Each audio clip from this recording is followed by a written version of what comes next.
Welcome to another edition of People in Politics. Did you know that there's two ways that you can support this show? First of all, you could subscribe to the show by clicking that subscribe button. And secondly, if you feel more generous, you could buy me a cup of coffee. Just follow the link in the description of the video. I'm very much grateful for today's guest, Peter Lilley. Peter was first elected to Westminster in 1983, and he served in Mrs. Thatcher's government and John Major's.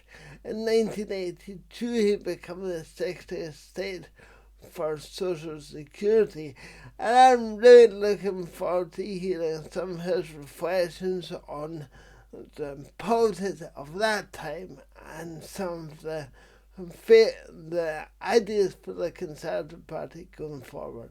So, welcome to People and Politics.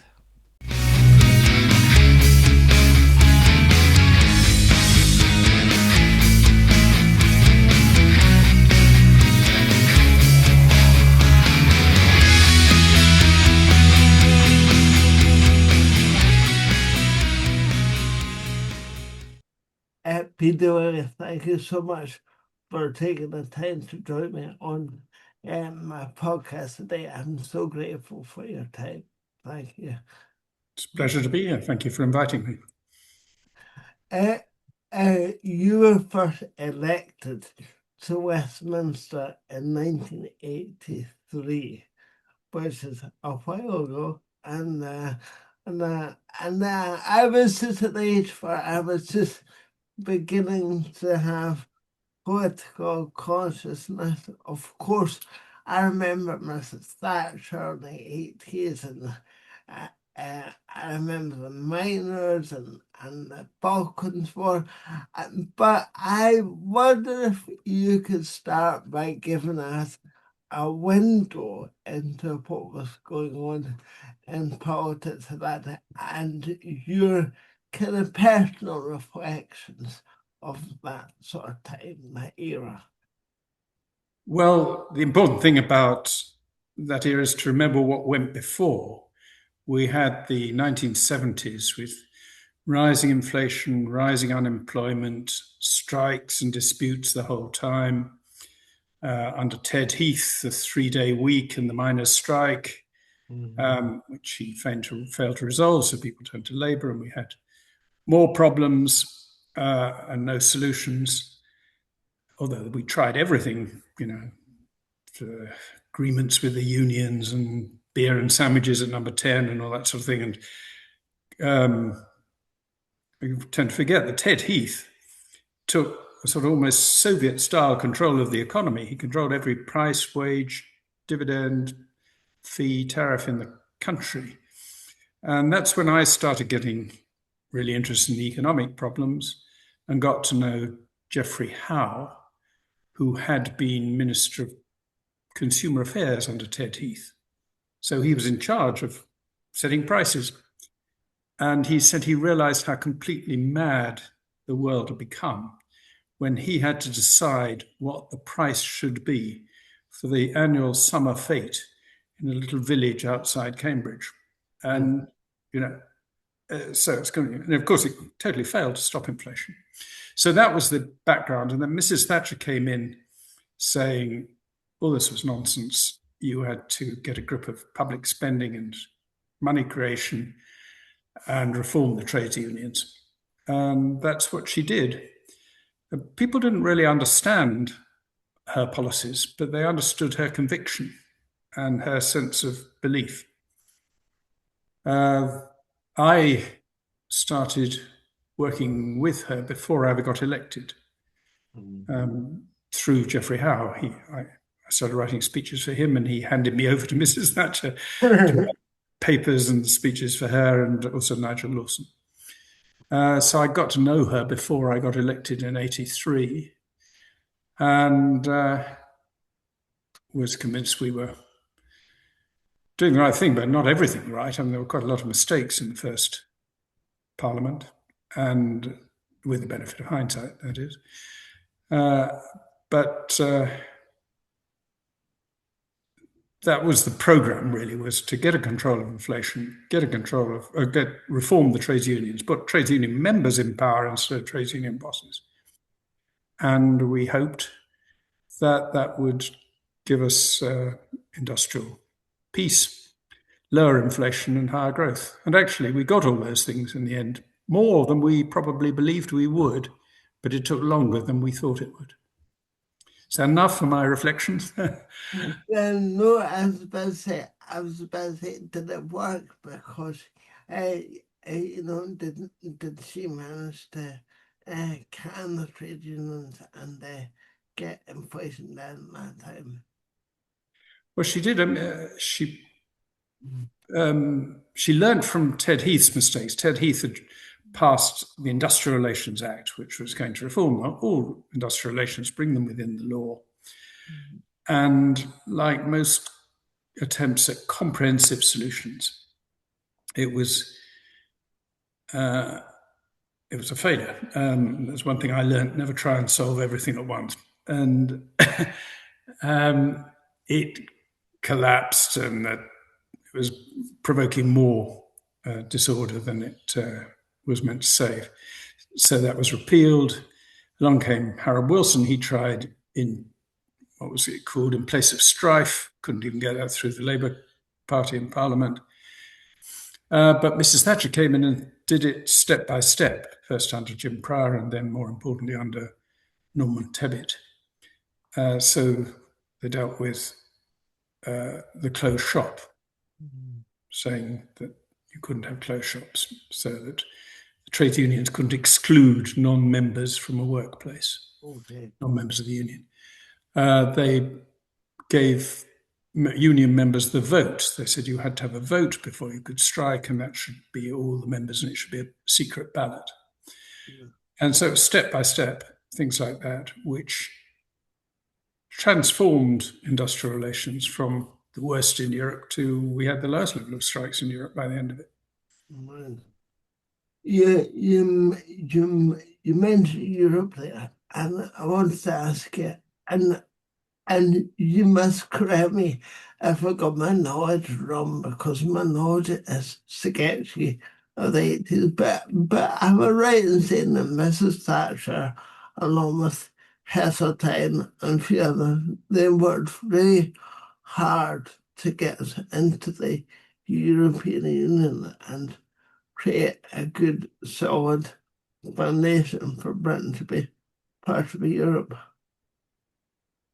Back in the 1970s, yes, Ted Heath was obsessed with Europe and was determined, that was his life's work, to make Britain a member.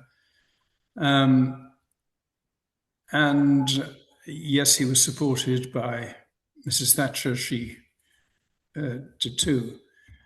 I was ambivalent and equivocal about it.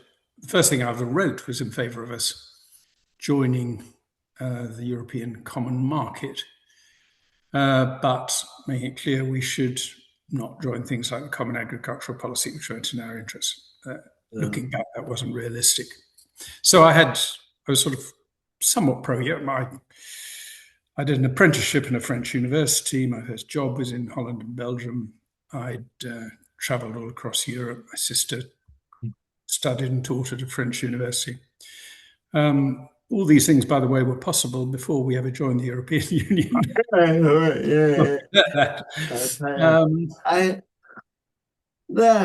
had you done as a Eurosceptic. I thought, were you a Eurosceptic, or were you in favour? Well, I was. I love European culture and history and people, but I was very sceptical about the idea of creating a European superstate, which.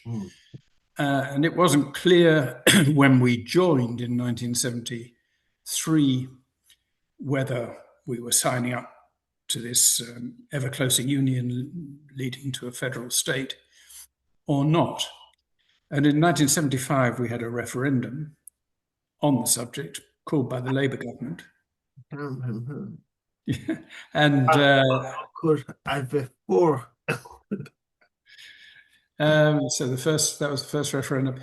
And I was not sure whether I was in favour or against, because I was in favour from an economic point of view, but I'd read the Treaty of Rome and I was worried where it was going to leave. The official government line was, oh, forget about all that federalism stuff. They've agreed to put that behind them to have us as members of the common market.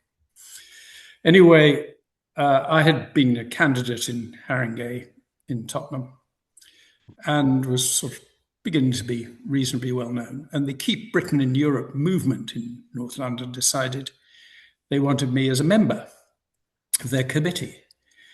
And I got a phone call from someone who said her name was Gail Ansell, and I'd heard this name, and I'd heard she was a stunningly beautiful girl down the other end of the borough,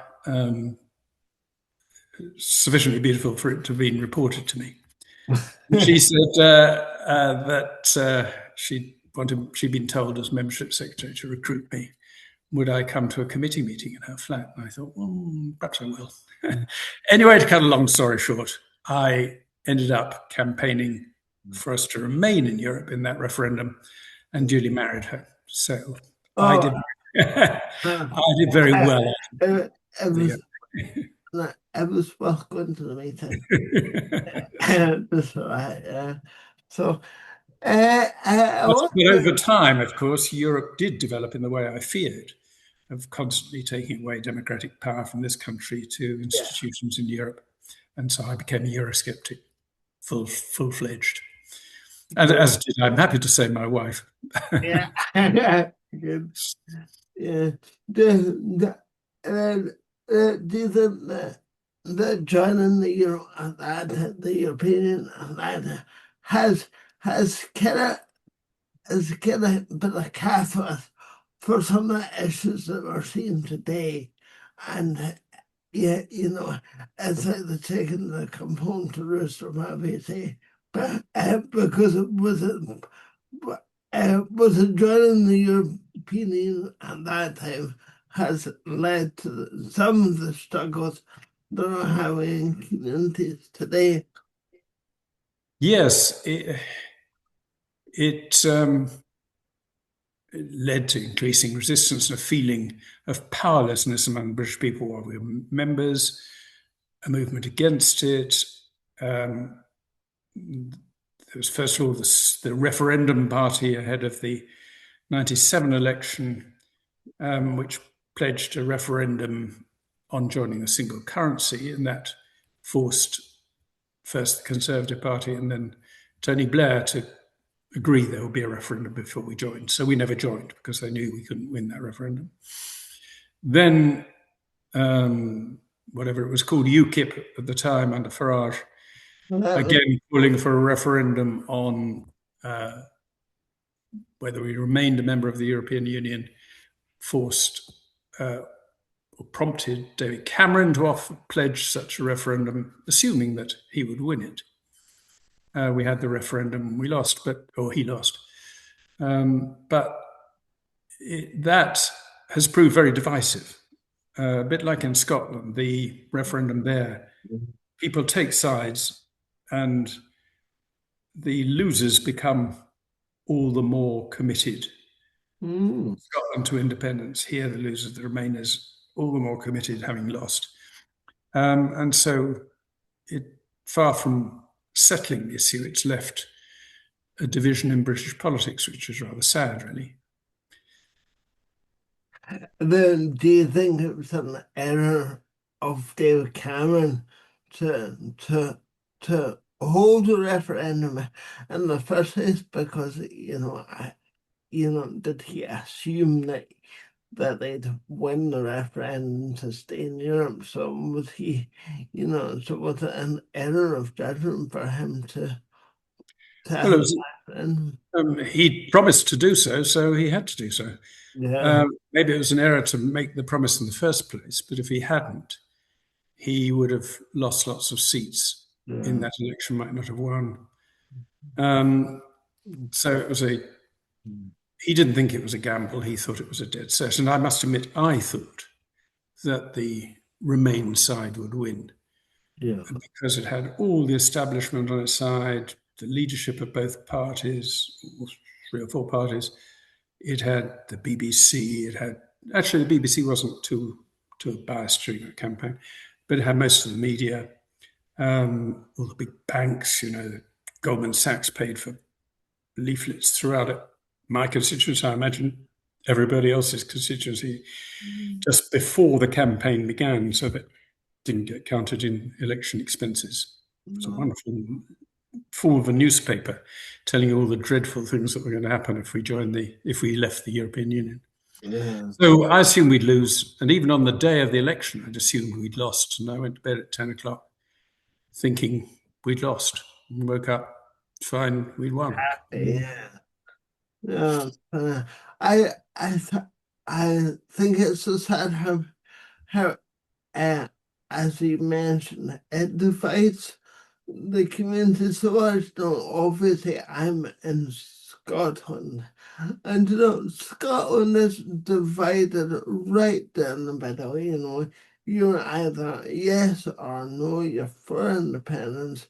You're against it, and it's the most unpleasant. Uh, and in 2014 when we had the referee, it was very unpleasant, and my fear is it's going to always be like that until such times as it gets buried once and for it. But it's never going to happen. Well, maybe time is the great healer, and over time, but it will take a long time, both in Scotland and in the whole UK on the European issue. And the sad thing is that it means we've got the best of both worlds. That having left, which creates some, in my view, rather minor difficulties and some major opportunities, we've experienced the minor difficulties, but been too paralyzed by division at the top to take the major opportunities, which is sad. The former governor of the Bank of England said, very wisely, I think, there was a case for remaining in the European Union so that we had a say, albeit a small one, in the laws that govern us. There was a case for leaving so that we controlled entirely the laws that govern us.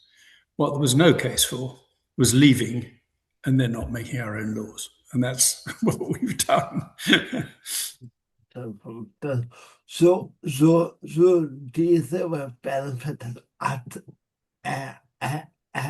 at all so far by leaving the Union? Oh, yes. I mean, we used to have to, if we were in, we'd be paying £13 billion a year into the European kitty. And this reset that the government's negotiating, they're saying we'll have to start making a contribution again. Madness, I think, we haven't got the money. And lots of, for instance, my constituency contained the world's leading agricultural research institute, where they were developing gene-modified, gene-edited crops. And in the EU, we couldn't ever use those. We could, there was designed so that you have crops which would not need insecticides and herbicides or produce high yields and droughts and so on. Now we can. Right. But we'll have to give that up if we reset and decide to follow European agricultural laws. And there are literally thousands of combinations of protective products and crops which are legal in this country, but no longer legal in the European Union. You never hear about it, but that's the case. And we can vaccinate cows against tuberculosis. You can't do that in Europe. So there are all sorts of things you never hear about. Yeah. Which are comparatively minor. I mean, there are lots of major things we could do, but those have happened already. Most of them with, funny enough, the gene-edited crops thing passed with the support of all parties in Parliament. And now we're going to have to abandon it, I think, if the government's reset.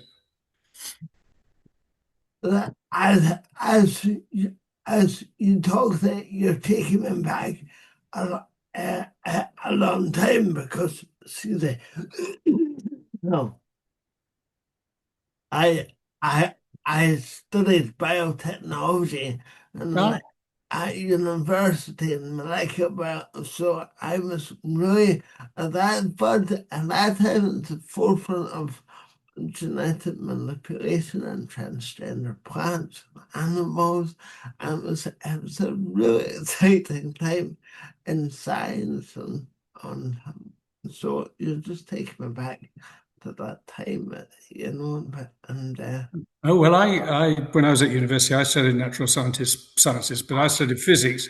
But I shared digs with three people who were all doing biochemistry. oh yeah, and one of the things she's well known for is by introducing the right to buy scheme. And there's a lot of people bought up, thousands of council homes. And do you think that's uh, contributed at all to the housing crises that, that we're seeing today? No, not at all, because it doesn't alter the number of houses or the number of households. And we still actually have a higher proportion of our dwellings which are social housing than most countries in Europe, more than France, where I am now, more than Germany, more. But we have an overall shortage of housing. Right. It's particular forms of housing, and that's for two reasons. One, that we make it very difficult to build houses, and two, that we've allowed millions of people to come into the country without building houses for those who are already here, let alone them. So that was a huge issue in my constituency. Housing, it was one of the most costly housing areas outside central London. Yeah, as you mentioned, that vast numbers of people coming into the country, that's contributed a lot to the shortage of housing stock, uh, of course. And you mentioned Nigel Farage, and the UKIP party many years ago, and of course this, the rise of reform right now. So I want to ask you about how you saw the rise of the reform party at the moment, and what do you think has caused the trials of the Conservative Party uh, uh, in recent times? Yes, well, the Conservative Party, which I've supported, did let people down. I wrote a pamphlet in 2005, a year after Tony Blair threw open our borders to migration from Eastern Europe. My pamphlet was called "Too Much of a Good Thing." Migrants are human beings like the rest of us. We should love them like we love our neighbour and love God as ourselves, and all that. But you can have too much of a good thing, and that was a mistake. The Conservatives then said they would bring immigration down to the tens of thousands, and didn't do so. And it rose and rose. And then Boris,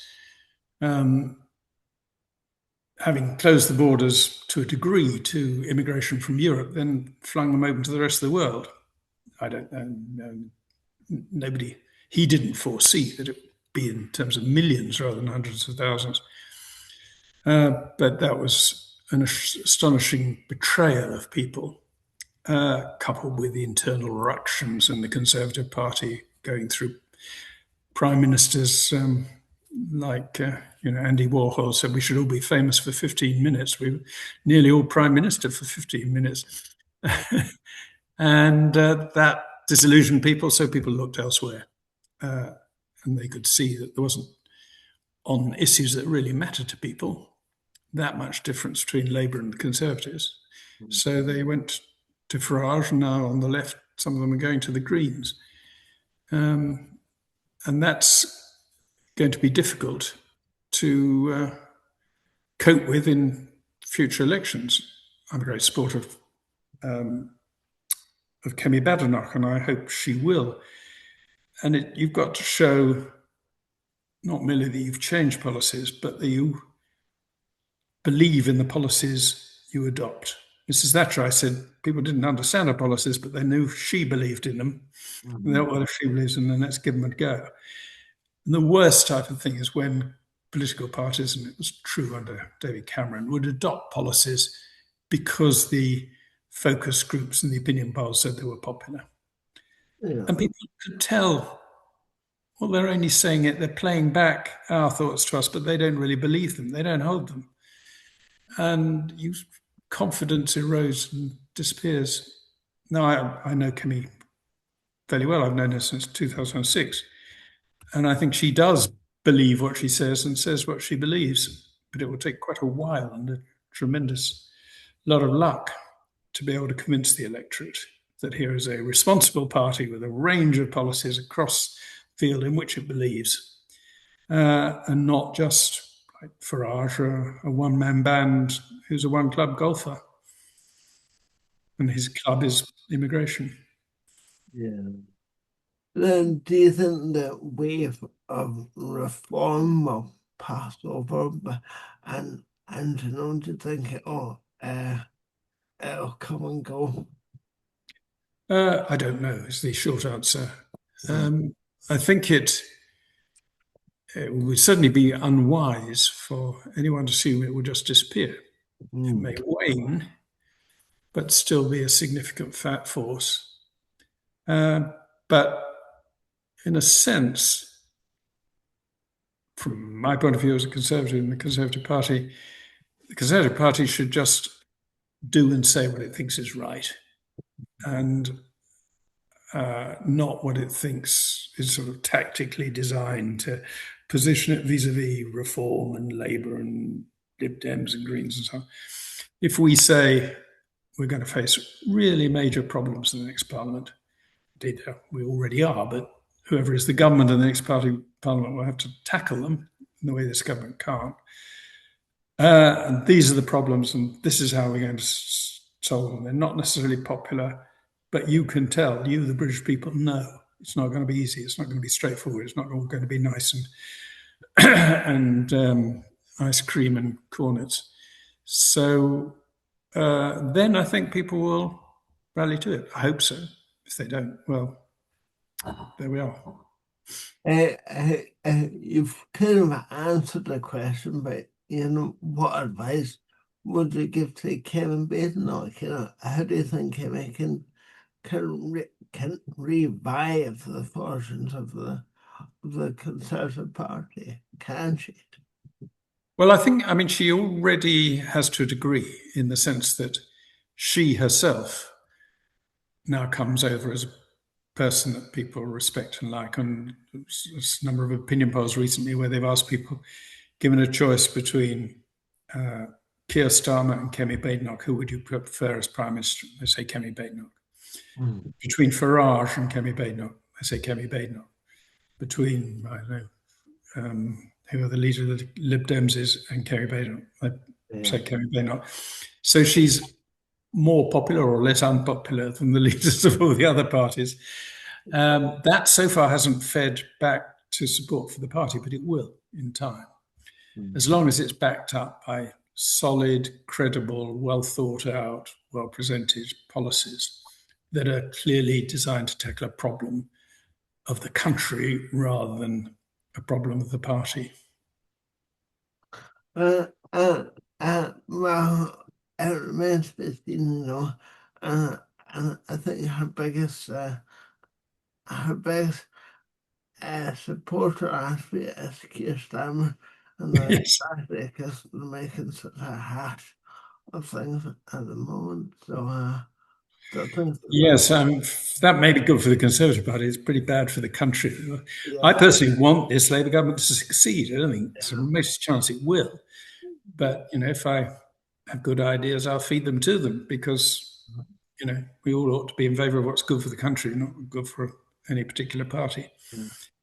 Coupled with which, if the Labour government does adopt the sort of policies that are needed, Mrs. Thatcher used to say the facts of life are conservative. So if they adopt policies that are adapted to the facts of life, they will be sort of conservative policies.